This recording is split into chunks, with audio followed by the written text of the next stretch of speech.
Alright, so this is going to be for our amalgam tray setup. So we're going to have the mirror, and that's what we're going to use to examine the inside of the mouth and then check any surrounding contacts just to make sure that we're all ready and set to go and know what's going on.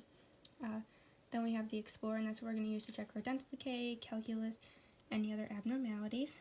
And then we're going to go into the spoon excavator, and this is what we're going to use to spoon out dental caries from the prepared tooth. We have an enamel hatchet, and this is going to be used for breaking down the tooth structure. Then we're going to go into the mesiogingival marginal trimmer, and that's going to be a cutting instrument, and it's going to be used to create bevels on the mesiocervical margin of the prep. And then we're going to go into the distal gingival marginal trimmer, and that's going to be used to create bevels on the distal cervical margins of the preparation. And then we're going to go into the small condenser, and that's what we're going to use to pack in for small increments and just make sure everything's good. And then we're going to go into the large condenser, and that's what we're going to use to condense the larger portions. And then we're going to go into our acorn burnisher, and that's going to be used to smooth after the amalgam has been placed and condensed. And then we're going to go into our Tannard carver, and that's going to be used to carve the occlusal anatomy of the tooth.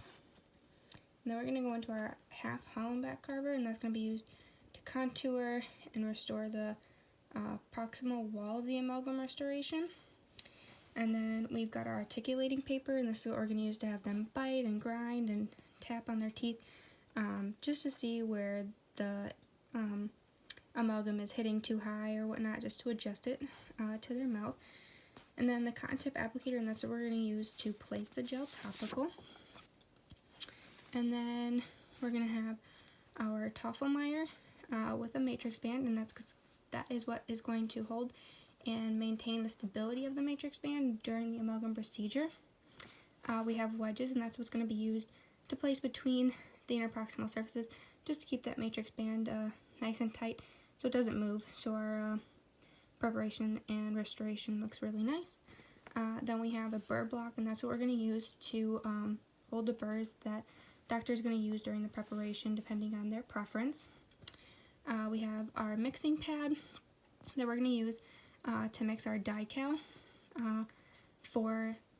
that we put in the preparation before placing the amalgam. So we have our mixing pad, our die-cal, and then we have our liner applicator, and that's what we're going to use to place in the preparation, again, before we place the amalgam. We have 2x2 gauze, and this is what we're going to use to wipe off any excess die-cal, any material that we need, or to dry. And then we're going to have cotton rolls, and that's what we're going to place to retract the area of the tooth, just so it stays dry. And then we have our amalgam capsules, and this is what holds the amalgam before we put it in the titrator, before we use it for the procedure. And then we're going to go into this one, and this is going to be our aspirating syringe, and with our needle cap holder, and this is what doctor is going to use to give the anesthetic. We have our air water syringe that we're going to use to rinse and dry the mouth, our saliva ejector that we're going to use to suck up blood, saliva, any water, and then we're going to have our HVE. This is where we're going to suck up excess material, blood, saliva, water during rinsing. We have our amalgam wall that we're going to place our amalgam in, so we can use the carrier to pack it in there. Our crown and bridge scissors. This is what we're going to use to, you can use it to trim temporary crowns, cut the gingival retraction cord, trim matrix bands, and to cut dental dams if you need to. We have our cotton pliers, and that's what we're going to use to take objects out of the mouth, or to get stuff off of the back counter because we don't want to use our dirty hands. Again, then we're going to use a mirror just to examine the restoration, make sure everything looks good. And then we have our amalgam carrier that we're going to use to pack amalgam in at both ends to give to doctor. And then we have a low-speed hand piece that we're going to use to remove tooth decay, polish amalgams, and to refine cavity preps. And then we have our high speed that doctor is going to use, and that's just a precision device that is going to be used for cutting the tooth structure, to cut bone and to remove decay.